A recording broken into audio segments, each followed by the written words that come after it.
Xi Jinping चीन के सबसे बड़े नेता माओ त्से तुंग की बराबरी दरअसल करना चाहते हैं। इसके लिए जिनपिंग चीन का विस्तार करना चाहते हैं।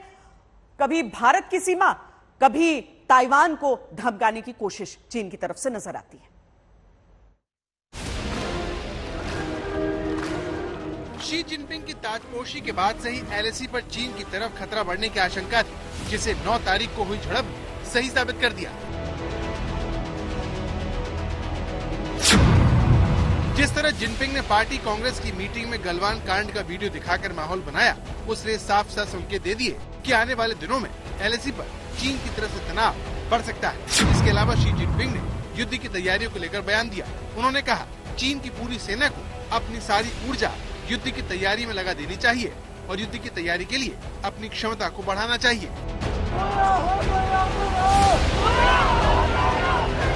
इस आशंका को चीन में होने वाले विरोध में और मजबूत कर दिया। थियानमेन चौक के बाद पहली बार चीन की सेना अपनी सरकार के खिलाफ इतनी बड़ी संख्या में सड़कों पर उतर आई। जीरो कोविड पॉलिसी से परेशान जनता ने शी जिनपिंग को सीधे सीधे चुनौती दी। उनके खिलाफ शंघाई से वुहान तक नारेबाजी हुई।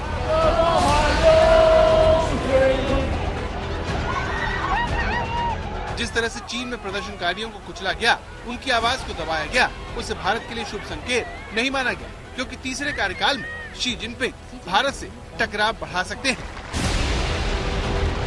इसकी एक बड़ी वजह चीन में कोरोना पाबंदियों के चलते इकोनॉमी की रफ्तार का सुस्त होना है, बेरोजगारी का बढ़ना है।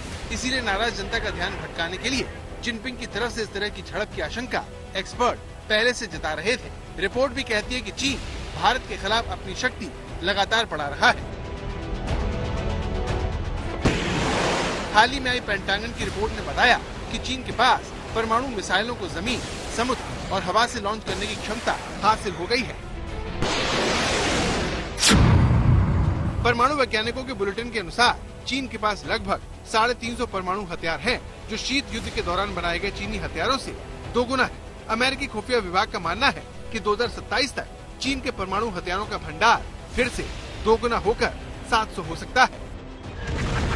चीन भारत को अपना दुश्मन मानता है, इसीलिए चीन का परमाणु हथियार बढ़ाना भारत के लिए किसी खतरे की घंटी से कम नहीं है।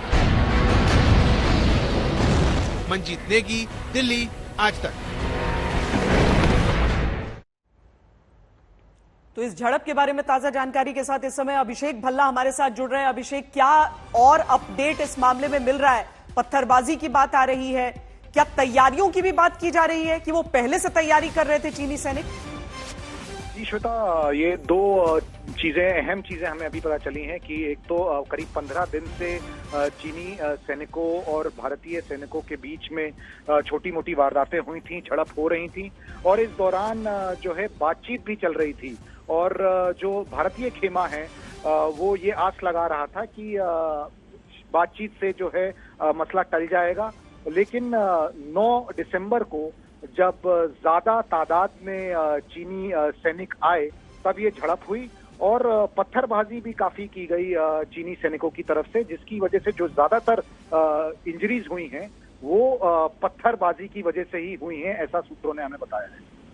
बहुत शुक्रिया अभिषेक भल्ला इस पूरी जानकारी के लिए। अहम बात है, ये 15 दिनों से ये साजिश रची जा रही थी, पत्थरबाजी हुई है चीन की तरफ से और अधिकतर जो चोटें आई हैं वो उन पत्थरों की चोटें हैं।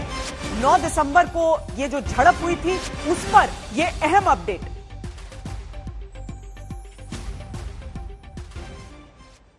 लेकिन समझिए कि यह भी देखने की जरूरत होगी कि क्या ये इस विवाद का अंत है। फ्लैग मीटिंग हो गई है पर चीन के ऊपर विश्वास हो नहीं सकता है। बहुत बहुत शुक्रिया जनरल कुलकर्णी और जनरल सिवाच, आप दोनों का इस पूरी चर्चा में जुड़ने के लिए।